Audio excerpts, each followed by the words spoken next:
HighBridge, a division of Recorded Books, presents The Truth About Lying, Teaching Honesty to Children at Every Age and Stage, by Victoria Talwar, Ph.D. Read by Erin Deward.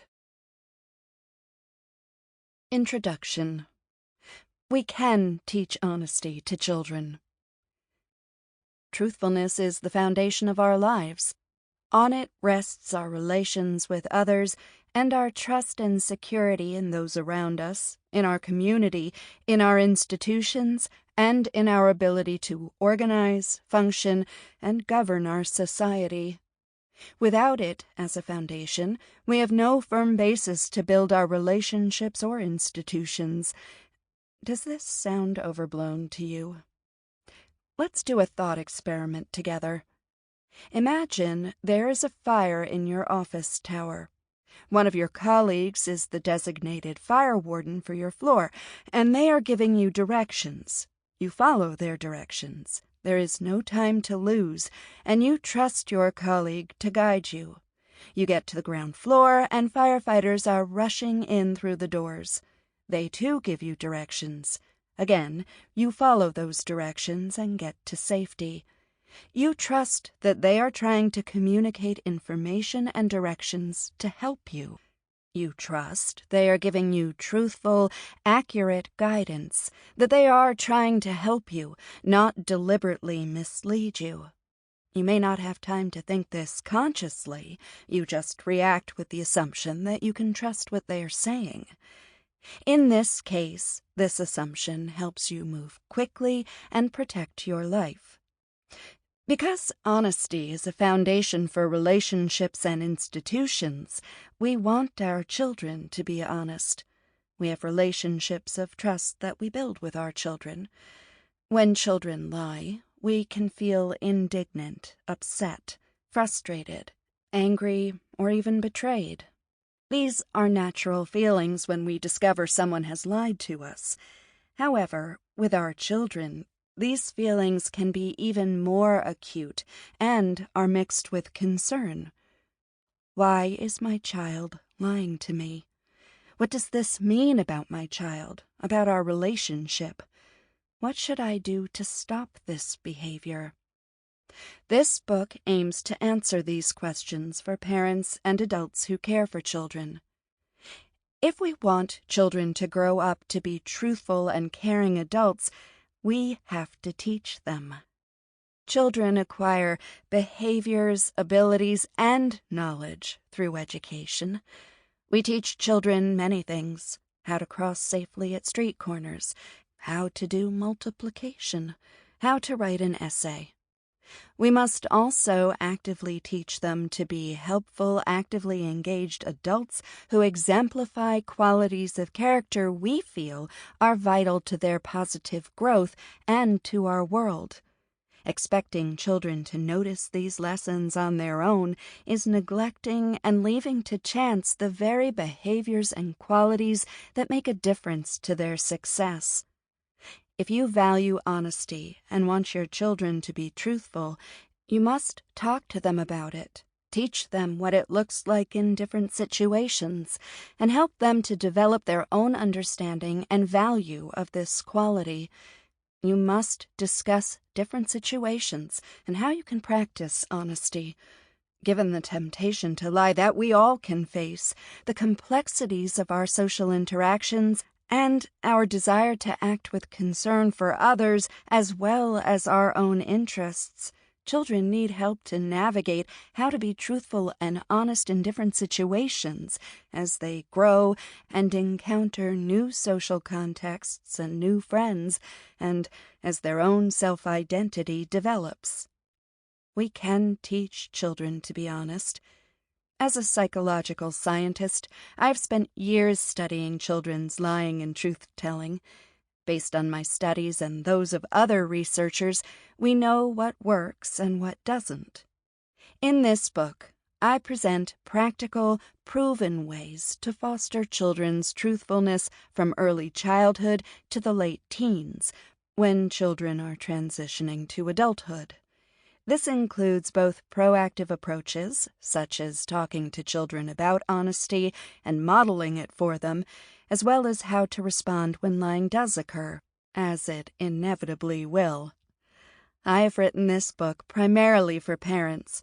It is also a valuable resource for teachers, counselors, youth group leaders, and others who work with children.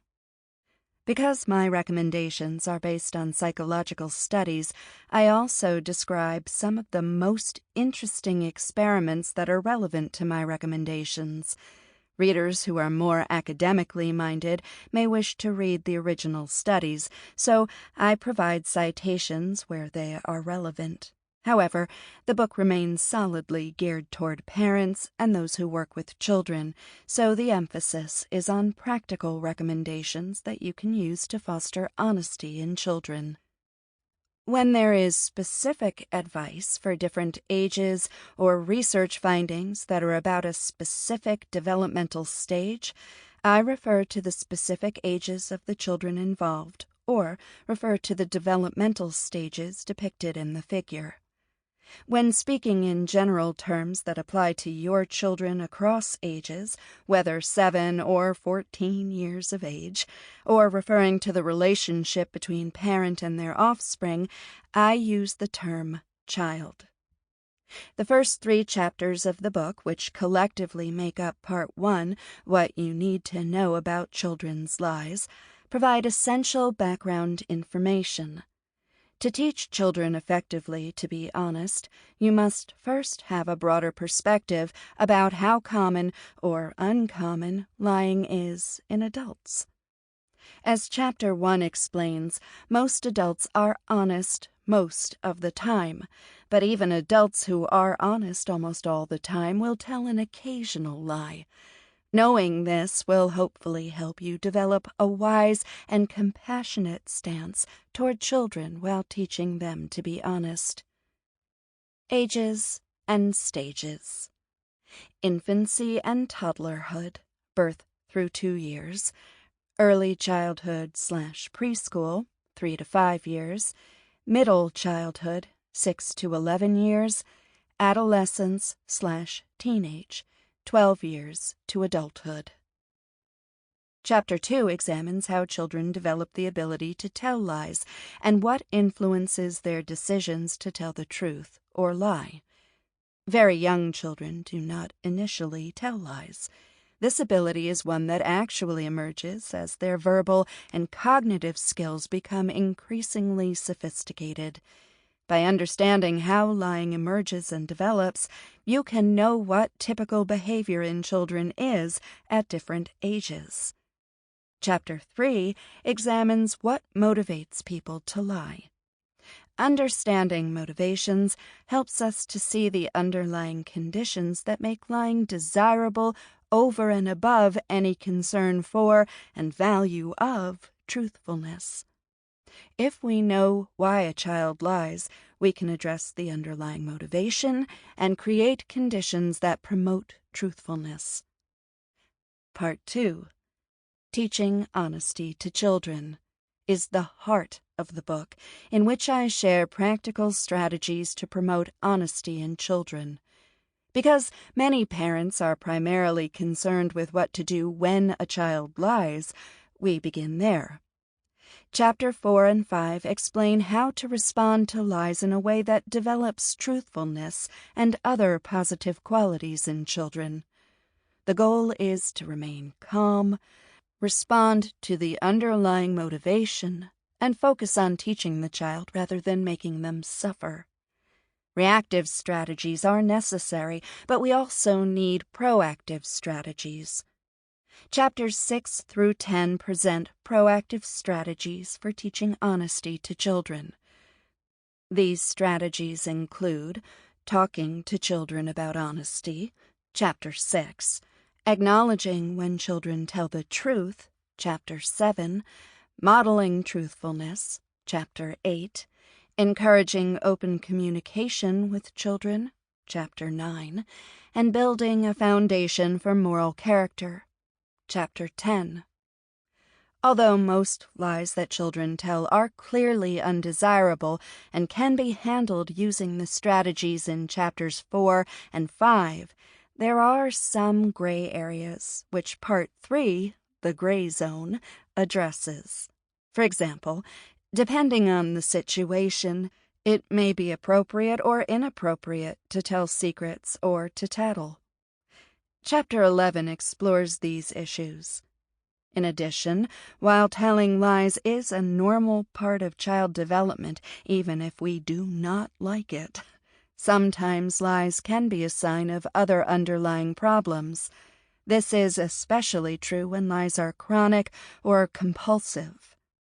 Chapter 12 considers when lying may be a serious problem behavior and how it may be related to different childhood disorders as well as risky and antisocial behavior in teenagers. The book closes with remarks on how teaching children honesty is a process and how to manage our expectations. There is no one fix or one perfect approach, and perfection is not attainable. However, as is discussed throughout the book, we can teach children to be honest, and with care and compassion, we can create bonds of trust within our relationships in which truthfulness is valued, practiced, and nurtured. Part 1. What you need to know about children's lies. 1. Keeping things in perspective. Adult behavior. It is easy to get upset when your child lies. After all, honesty is an essential value for society to function, and when your child lies to you, it can feel like a personal affront. But to foster honesty, it is best to avoid overreacting. In chapters 4 and 5, I explain the most effective ways to respond to a lie. For now, I want to present a broader perspective that will, hopefully, help you keep calm when your child inevitably lies to you. Essentially, I want you to remember that even in adulthood, everyone lies, but most people are honest most of the time. Understanding adult behavior is important. It helps us reflect on our own behavior. It helps us reflect on the behavior of adults around us and whom children are observing. And it also helps us think about how we wish our children to grow and what types of adults they will be. In this chapter, I briefly talk about what is lying, how common it is, and why adults tell lies despite the importance of telling the truth. I also discuss our general abilities to detect lies. This provides a context to understanding children's behavior as well as developing a compassionate and consistent response to children's behavior. If we wish to raise children to be honest, we need to think about adult behavior that children observe. But first, let us widen the lens a little to look at deception in general. Intentional deception. Deception is a common phenomenon in nature. Animals from insects to primates use various means, such as camouflage and mimicry, to gain a survival advantage over predators, prey, and even members of the same species. However, camouflage and mimicry rely on physical deceptions and do not require any cognitive sophistication or intentional misinformation. Lying, on the other hand, is an act of deception in which there is a verbal statement made with the intention of creating a false belief in another. Lying is fundamentally tied to language. While other physical acts of deception might also be intentional, such as pointing an individual in the opposite direction from one's store of food, it is difficult to determine whether deception seen in animals is intentional in nature. Nonetheless, notable cases of tactical deception have been observed in non-human primates, and it has been suggested that such cases are intentional in nature. So, While there may be some instances of deception in animals, intentional deception may be less common and is more commonly displayed by humans. Furthermore, the language requirement makes lying almost exclusively human territory. Lying is an act that is possibly as old as human language. It is a complex behavior, and although the term lying could be used to refer to simply stating something untrue, lies actually involve multiple elements. One way to define lying is as a statement that is deliberate and is intended to deceive. Saying something that is untrue is not necessarily lying. It is possible for a speaker to make an honest mistake, believing their inaccurate information. For instance, you are asked by your neighbor when the outdoor pool opens. You've always known the pool to open at 11 a.m. and tell your neighbor this information. However, you are mistaken.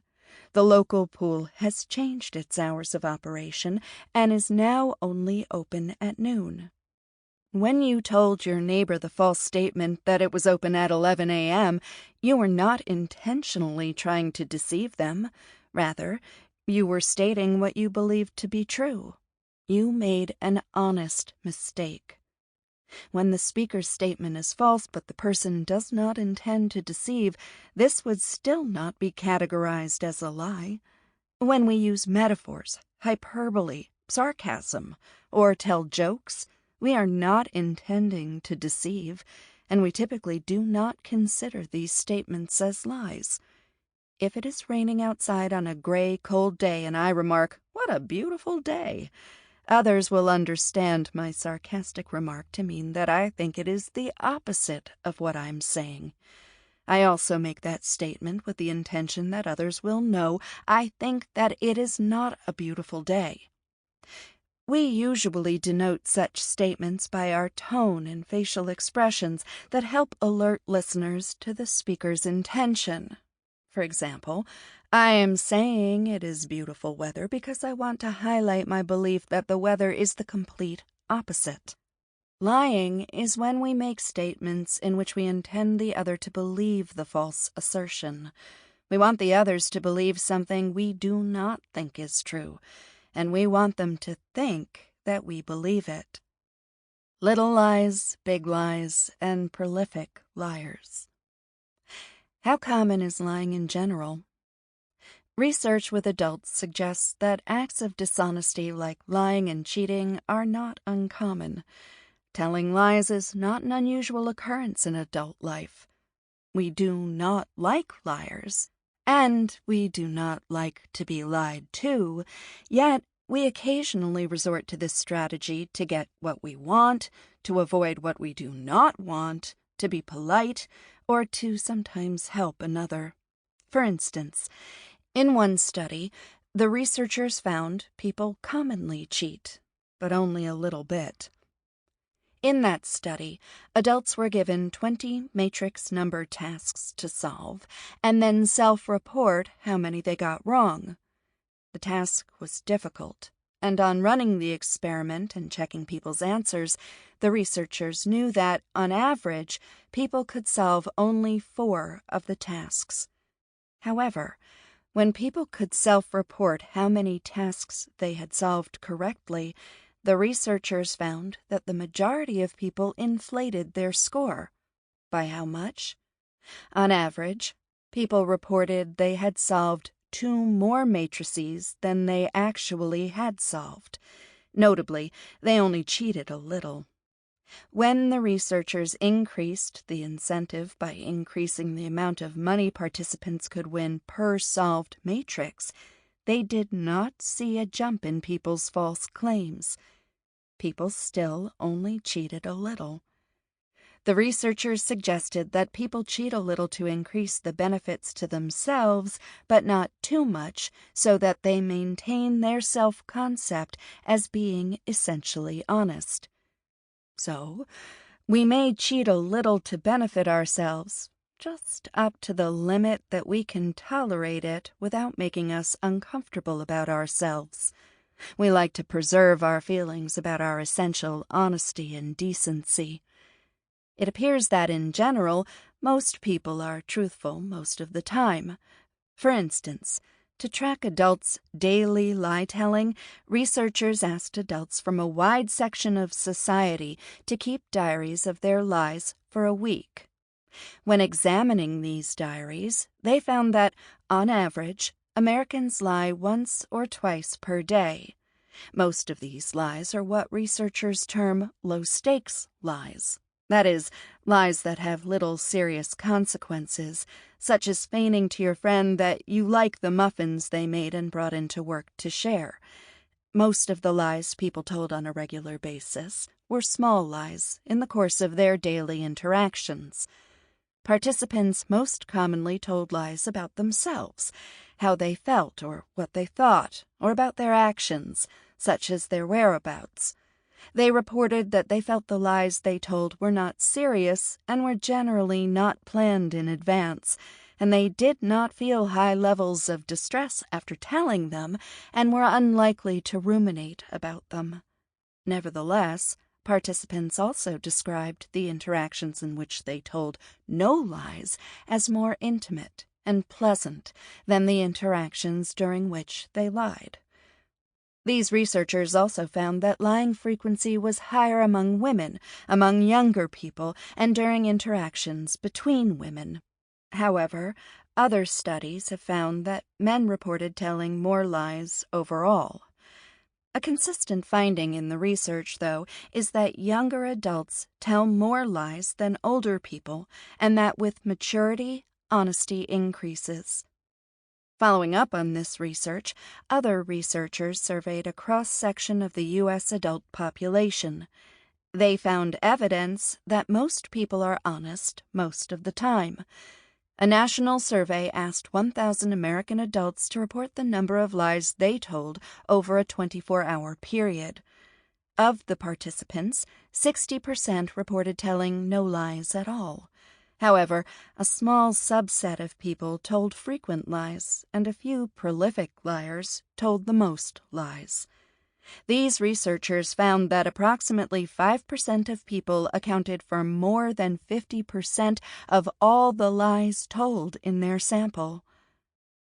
Most people are honest most of the time. In another study involving a large sample from the United Kingdom, the findings were similar.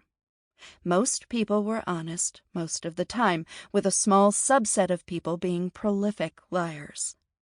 The researchers found that prolific liars tell not only little lies per day, on average 6 lies per day, but they also tell more big lies per day. Big lies are lies having more serious consequences, such as lies to your partner about where and with whom you have been. The UK study found that although most people did not tell big lies on a daily basis, the average was close to 0, prolific liars reported telling between 2 and 3 big lies per day. While most people consider lying to protect another person's feelings as more acceptable than other lies, prolific liars are less concerned about hurting others' feelings.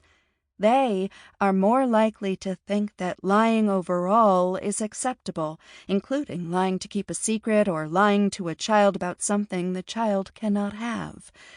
However, prolific liars do not lie with impunity. They are more likely to report being dumped by their partners or being fired for telling lies.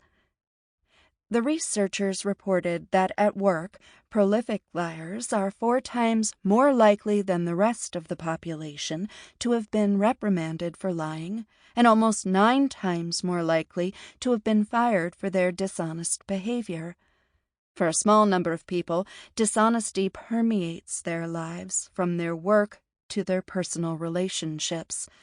However, for most people, although they report telling more lies when they were younger, as they mature, they are less likely to resort to lying and more likely to become more honest in their communications.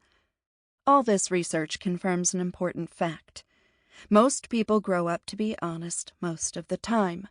So, When your preschooler starts flexing their mental and social skills trying to tell a fib, you can keep that in mind. They are unlikely to develop into a consummate liar and fraudster. Although children lie at a higher rate than adults do, they usually grow into honest adults because parents, educators, and others who work with children teach and socialize children to abandon lying as a frequent method of managing their social lives.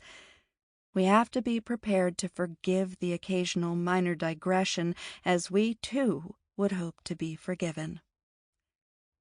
Truth default theory. Based on these empirical research findings, truth default theory explains that most of the time we are honest. We default to honest communication. One of the fundamental assumptions of our conversations is that we are trying to be cooperative and are truthful in our communications. If we consider all our communications in a day or over a week, we would note that almost all were truthful. Which ones were not? Why were you not truthful on those occasions? What prompted you to deviate from telling the truth? It is worth noting your own lies or instances of dishonesty, not as an exercise in self-flagellation, but to learn about what motivates and prompts you to abandon your truth default. We tend to lie only when we see it as unavoidable or most expedient. We choose to tell the truth or to lie based on our interpersonal goals. Most of the time, telling the truth helps us reach that goal. On certain occasions, we may perceive lying as the faster, easier way to achieve our goals. For instance, a new employee is late to work because they overslept. Their boss asks them why they are late. In an instance, the new employee considers that saying they overslept, the truth, may put them in an unfavorable light with their new boss. So, they quickly choose the alternative of lying to present what they believe is a more acceptable reason for being late. The employee tells their boss that there was a traffic jam, a lie. However, at another time, the motivation to lie may not be high and may not override the truth. Imagine a couple of years later, the same employee is late for work, having overslept. This is not a regular habit, and the employee feels established in their job and assured in their co-workers' and boss's judgment of them. The boss asks why the employee is late. They respond without hesitation, "I'm sorry, I overslept." We tend to lie only when we feel it is necessary and are justified. It is only when the truth serves us as an obstacle to our goals that we may choose to deceive rather than be honest. In many cases, lying actually requires more cognitive resources than telling the truth. Lying requires more effort. We have to think of the lie, generate a response, and inhibit any behavior that may arouse suspicions or state any information that may contradict the lie. Researchers looking at brain functioning have found that lying is more difficult for the brain to process than telling the truth. The act of lying leads to increased activity in various brain regions. It takes the brain longer to formulate a deceptive answer than it does a truthful answer when a person is asked to answer questions at a faster speed. If lying requires effort, we have to be sufficiently motivated to use this strategy. Most of the time, it is easier to default to the truth. Not only are we truthful most of the time, we also operate on the presumption that the communications of others are truthful. We operate under the assumption that other people are basically honest. This presumption on honesty helps us to communicate and work together. It typically leads to correct belief states because most communication is honest most of the time. Detecting lies. The presumption that most communication is honest also has implications for detecting deception. Because most of our interactions are based on honest communication, we tend to have a truth bias. As truth default theory asserts, we have a natural inclination to believe other people. We usually take other people's communications at face value. This Sample complete. Ready to continue?